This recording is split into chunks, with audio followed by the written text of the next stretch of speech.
वाला कहता है नारा तकबीर, इसका जवाब क्या है? अल्लाह अकबर।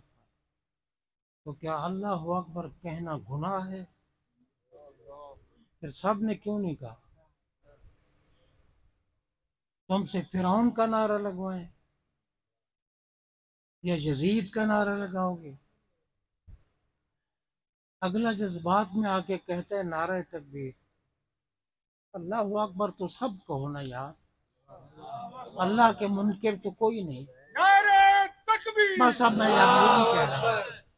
और वो कहते हैं 15 मिनट तकरीर करो, आप नारों में 10 मिनट लगा दें।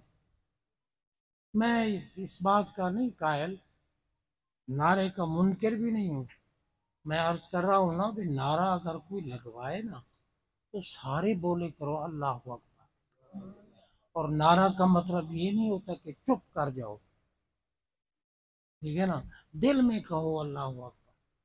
नहीं, अगर आप इस जमात में बैठकर ऊंची आवाज से अल्लाह अकबर कहेंगे तो रब क्या फरमाता है? हदीस कुदसी है, वइन ज़करनी फी नफ्सिही ज़करतुहु फी नफ्सी, वइन ज़करनी फी मालन ज़करतुहु फी मालन खैरिन मिनहुम। फरमाया जब कोई बंदा चुप करके मेरा जिक्र करे, मैं जिक्र उसका जरूर करता हूँ मगर पता किसी को नहीं चलता। क्या मतलब? कि उसको ऐसी जजा नहीं देता कि लोगों को पता चले ये अल्लाह का जाकिर है। अगर वो जमात में बैठकर मेरा जिक्र करे, अल्लाह अकबर करे, कहे, तो मैं फरिश्तों को बुलाकर फरिश्तों की पाक जमात में उस बंदे का जिक्र करता हूँ, ठीक है। और फिर अल्लाह अकबर को मकबूल ही नहीं जब तक या रसूल अल्लाह ना कहो। अब अगले ने कहा नारे रिसालत, हम चुप, क्योंकि हम नवाब हैं, हम या रसूल अल्लाह के, हमारी शान के लायक है। और खबीस कहीं के तेरी शान के लायक या रसूल अल्लाह नहीं तो मर फिर जा, फिरौन के पास जाके बैठ। हमारे पास तो वही बैठ सकता है जो या रसूल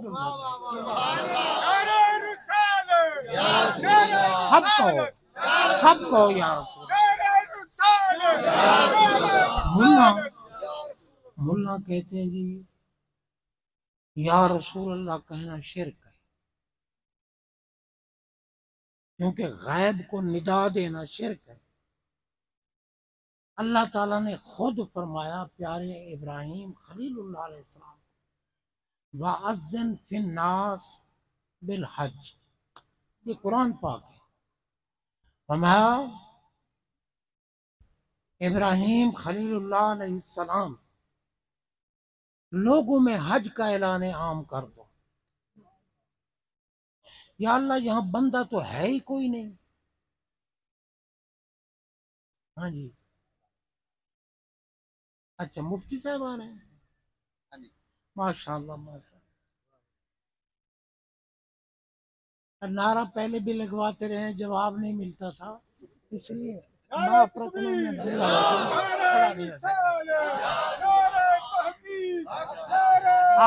इधर आ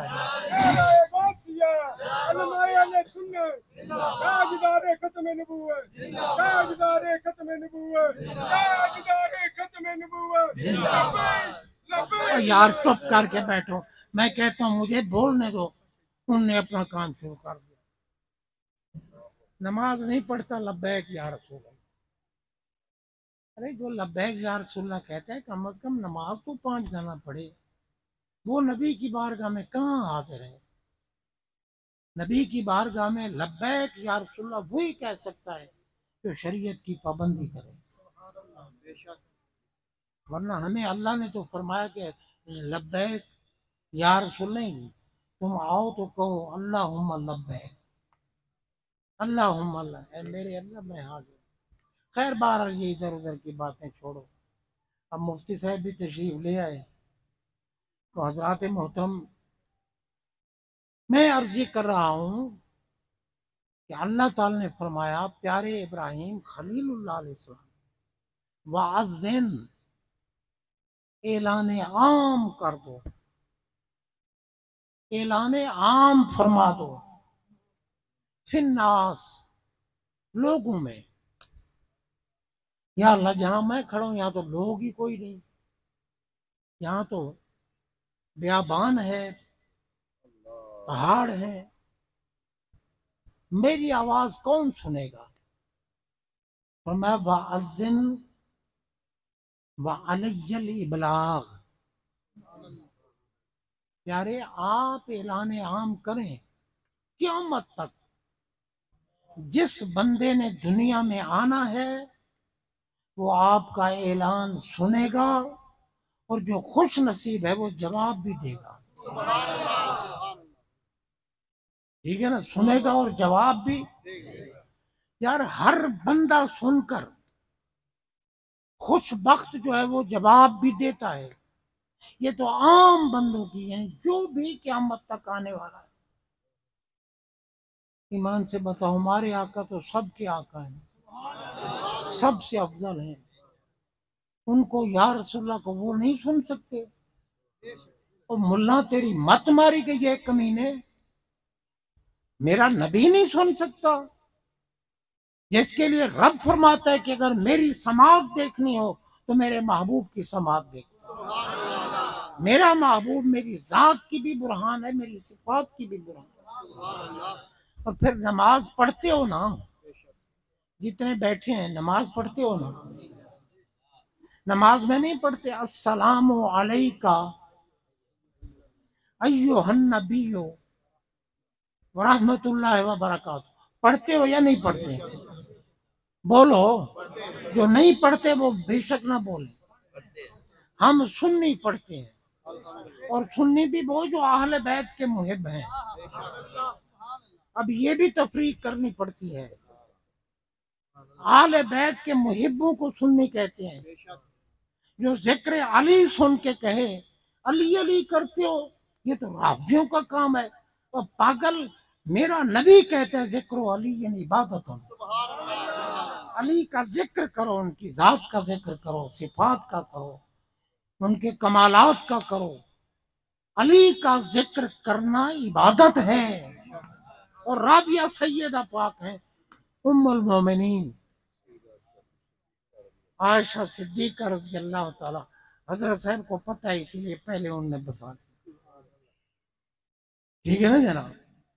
तो तस्दीक हो गई ना कि माई साहबा रज़ी अल्लाह अन्हा फरमाती हैं अली का जिक्र इबादत है।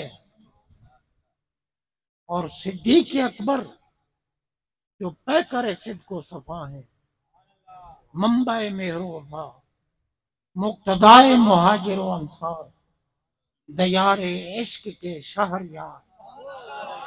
साहबजादा साहब इश्क की बात कर रहे थे ना।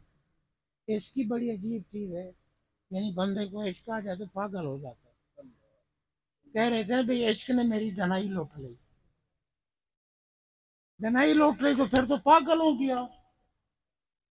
इश्क तो अल्लाह के कुर्ब में पहुंचाता है, पागल नहीं बनाता है। इश्क तो भाई बहुत बड़ी नेमत है। हमारे आका आशिकों के सरदार है।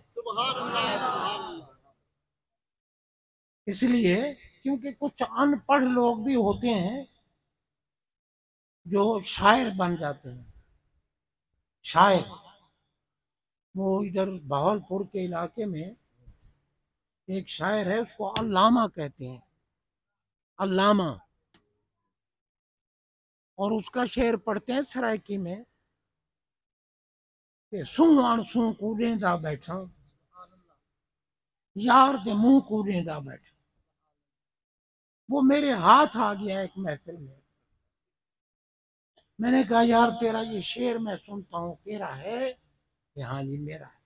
मैंने कहा फिर तू तो पागल, ईमान से भी फारिग हो गया। रब का अणसुआ कौन है? रब जो कहता है कि सू अणसू कूड़ेंदा बैठा, रब का अनसुआ यानी जिसको रब नहीं जानता कौन है? वो तो रब है सबका, वो तो आलिमुल गैब है। उसके लिए कहना कि अनसु सिर्फ लफ्ज अपना लेने गलत बात होती है। क्योंकि हर मैदान में इल्म की जरूरत है। हजरात मोहतरम, हर मैदान में इल्म की जरूरत है। बेइल्म नतमा खुदारा शनाख्त, बेइल्म कभी कामिल नहीं बन सकता, बेइल्म कभी वली नहीं बन सकता। ये जरूरी नहीं कि किसी मदरसे में पढ़े, नजर भी पड़ जाए तो आलिम बना देते। सरकार नजर फरमाते थे, सहाबा कायनात के उलमा के भी सरदार। वो बाकायदा ये नहीं कि किसी यूनिवर्सिटी से फारिग तहसील थे, तो सहाबा के बराबर तो इल्म किसी का नहीं, क्योंकि सरकार के पास बैठना ही। अब क्या रब कितना अरसा पढ़ाता रहा महबूब को? रब तो फरमाता है कि अर्रहमान अल्लमल कुरान, मेहरबान हुआ रब और पढ़ाया कुरान। किसको पढ़ाया? हुजूर ज़ियाउल उम्मत ने लिखा है रहमतुल्लाह अलैह। ये मफूल सानी तो मज़कूर है, लेकिन मफूल अव्वल का जिक्र नहीं। यानी पढ़ाया तो कुरान, मगर ये जिक्र नहीं किया कि किसको पढ़ाया। तो मैं जिक्र की जरूरत ही नहीं, क्योंकि सरकार से पहले ना कोई था और ना रब ने किसी को पढ़ाया। सबसे पहले हमारे आका थे, अल्लाह पढ़ाने वाला और महबूब पढ़ने वाला।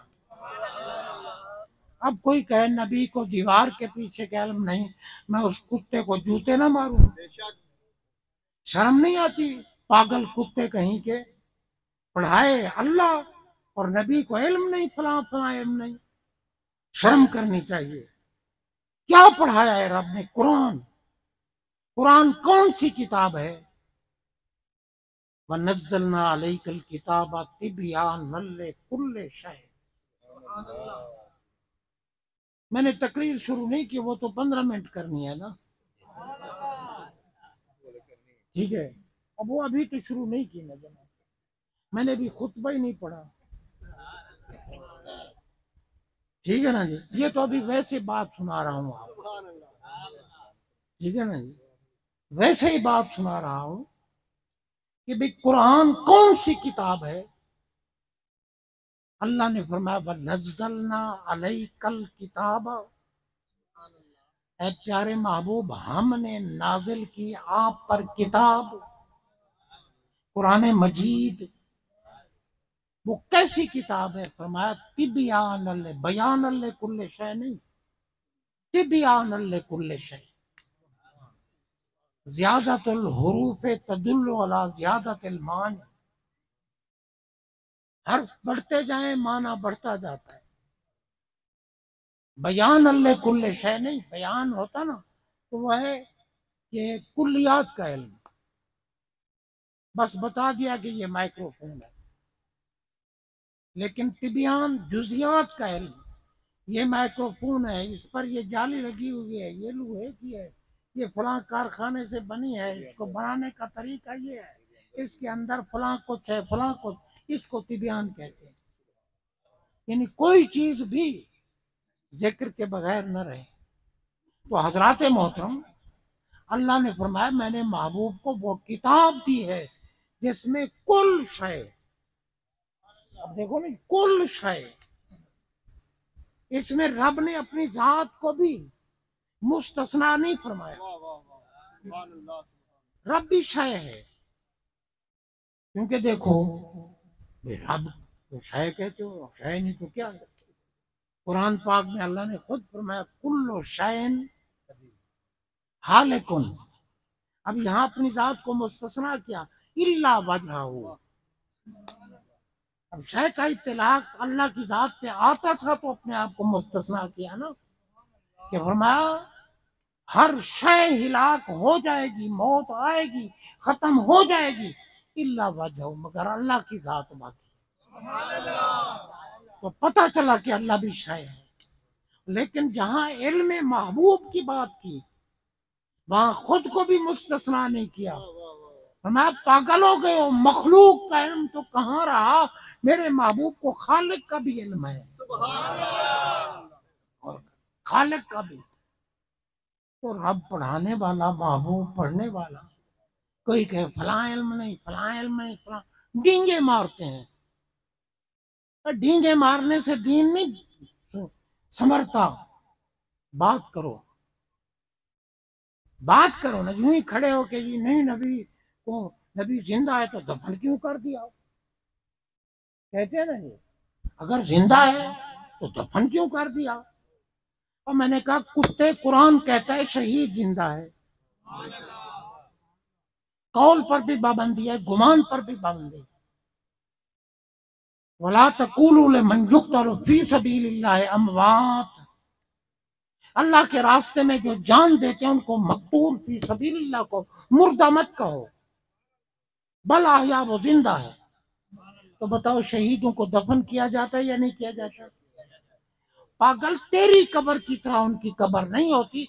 तेरी कब्र तो अंधेरी है, तेरी कब्र में सांप हैं, बिच्छू हैं, तेरी कब्र में मुसीबतें हैं, तेरी कब्र में अजाब है, तेरी कब्र तेरी हड्डियां तोड़ेगी, तेरी कब्र जहन्नम का गड्ढा बन जाएगी। और शहीद कब्र में जाता है औरों को भी बख्शवा देता है। वो आलम बरज़ख में है, वो पर्दे की दुनिया में है, जो मेरे नबी के नाम पे कत्ल होता। सबीलुल्लाह क्या है? सरकार की इताअत सबीलुल्लाह है ना, सरकार की गुलामी सबीलुल्लाह है। तो जो सरकार की गुलामी में बढ़ जाए, मैं खबरदार, अगर मुझे अल्लाह मानते हो तो उसको मुर्दा न कहो। दूसरी जगह फरमाया मुमकिन है तेरे ज़हन में है तो मुर्दा, मगर रब ने कहा चलो नहीं कहते हम मुर्दा, नहीं कहते मुर्दा जी, है तो मुर्दा, लेकिन रब ने ला तासबन्नल्लज़ीना क़ुतिलू फी सबीलिल्लाहि अमवाता, जो मेरे रास्ते में कत्ल किए जाएं, मुर्दा गुमान भी ना करना जिंदा है, मुर्दा गुमान भी ना करना, वो जिंदा हैं। कब्र में दफन किया गया या नहीं, और कब्र जन्नत का बाग है। कब्रुल मोमिनी रोज़तुम मिन रियाज़िल जन्नह, जन्नत का बाग। और फिर वो चूंकि जब आलम दुनिया में थे ना, तो दुनियावी जिंदगी के साथ जिंदा थे, जब कब्र में गए तो बरज़खी जिंदगी के साथ जिंदा। ये सिर्फ हमारे आका है जो जिस आलम में भी थे हकीकी जिंदगी के साथ जिंदा, चाहे वो आलम असलाब में थे, आलम अरहाम में थे, वो आलम दुनिया में आए या आलम कब्र में बैठे हैं, उनकी बरज़खी जिंदगी नहीं, मेरे आका की हर आलम में हकीकी जिंदगी है। तो यही बात है कि नबी पाक सल्लल्लाहु अलैहि वसल्लम की अज़वाजे मुतहरात से निकाह हराम है, निकाह हराम है, ठीक है ना जी। क्यों हराम है? लोगों के ज़हन में सिर्फ ये बात है कि क्योंकि वो अज़वाजुहु उम्महातुहुम, महबूब की घर वालियां तुम्हारी माएँ हैं, भाई माएँ हैं इसलिए निकाह नहीं, नाजायज़ हराम है। तो मैंने कहा यार ये बताओ, माँ की बेटी से निकाह जायज़ है? माँ की बेटी से, तो क्या उनकी बेटियों से निकाह नहीं हुए? मौला कायनात के घर खदीजतुल कुबरा की बेटी नहीं, ज़ुन्नुरैन के घर खदीजतुल कुबरा की दो बेटियां नहीं है? माँ की बेटी से निकाह हराम है। वो हमारी हकीकी माएँ नहीं है, वो हमारी ईमानी माएँ हैं, वो हमारी रूहानी माएँ हैं। जनाबे बंदा वो हकीकी माएँ नहीं। फिर निकाह क्यों हराम है? इसलिए हराम है जिस औरत का खामद जिंदा हो उससे निकाह हराम हो। जिस औरत का खामद जिंदा हो उससे निकाह करना हराम है। मेरे आका जैसे दुनिया में जिंदा थे उसी तरह बरज़ख में भी जिंदा बैठे हैं, उनकी जिंदगी हकीकी जिंदगी। और फिर वो मुक़य्यद भी नहीं। अभी साहबजादा साहब ने बताया ना, कब्र में पूछा जाता है मा कुंता तक़ूलु फी हाज़ा रजुल, क्या कहता था तू इनके बारे। अच्छा बाप देखिए, मुल्ला कहते नबी हाजिर नाजिर नहीं है, वो इब्ने कल्ब हाजिर नाजिर नहीं है, तो कब्रों में कौन आ रहा है। माज़अल्लाह सुम्मा माज़अल्लाह, वो मर गए तो कब्रों में कौन आ रहा है, पूछा जाता है। और देखो ना, हाज़र रजुल, हाजा इसमें इशारा है, और इशारा उस शय की तरफ किया जाता है, मुशारुन इलैह वो चीज होती है जो महसूस भी हो मुबसर भी हो, ठीक है ना, महसूस भी हो, हाथ उसको छू सके, मुबसर आंख उसको देख सके। हमारे आका जिस्म समेत कब्र में आते हैं, और ये नहीं कि मोमनों की कब्र में, हर कब्र में। क्यों? पता चले यहाँ भी इज्जत वाला वही है जिसने मोहम्मद को पहचान लिया, वहां भी कब्र जन्नत का बाग उसी की बनती है जिसने मोहम्मद को पहचाना। इसीलिए तो हुजूर नसीर मिल्लत ने लिखा है ना, कहे खाक भी लहद में तेरा नाम चल रहा है। अब वो तरन्नुम तो मेरे पास नहीं ना, ये तो क्योंकि मौरूसी तरन्नुम के मालिक हैं। इनके अब्बा जी भी बहुत बड़े मुतरन्निम थे, और ये भी बड़े मुतरन्निम अल्हम्दुलिल्लाह। मैंने आज सुनी है गुफ्तगू, बहुत प्यारी गुफ्तगू की है। मैं यही चाहता था कि बस गुफ्तगू हो गई, अब दुआ मांग देते, लेकिन वो इत्तेफाकन नारे की बात चली तो कुछ मुझे भी कहने का मौका मिल गया।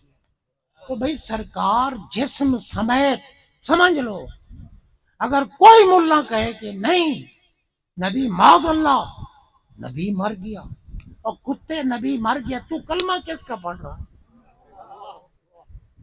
ये शहबाज शरीफ मर जाए तो कहोगे कि वजीर आजम वही बैठा है।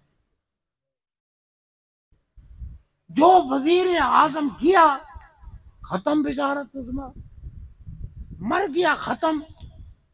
आज भी तू मोहम्मद रसूलुल्लाह पढ़ता है, तो फिर कहते हैं नबी जिंदा नहीं, कुत्ते मुर्दे का कलमा पढ़ रहा है। तू किसी मुर्दे का कलमा पढ़ रहा है, हम तो कलमा भी उसका पढ़ते हैं जो थे भी जिंदा, हैं भी जिंदा रहेंगे।